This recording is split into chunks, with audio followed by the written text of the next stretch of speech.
रात का आज रात कितना बजे भैया? 1 बजा है। रात 1 बजे यही सांप का नाम है इंडियन कॉमन वुल्फ स्नेक। रात में निकलने वाला सांप है।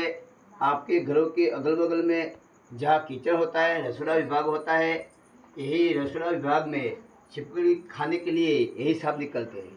दोस्तों, नहाने में सांप है, फिर इंसान यही सांप को कॉमन कलर समझकर, जहरीला समझकर यही सांप को मारता भी, मारता मार डालता है।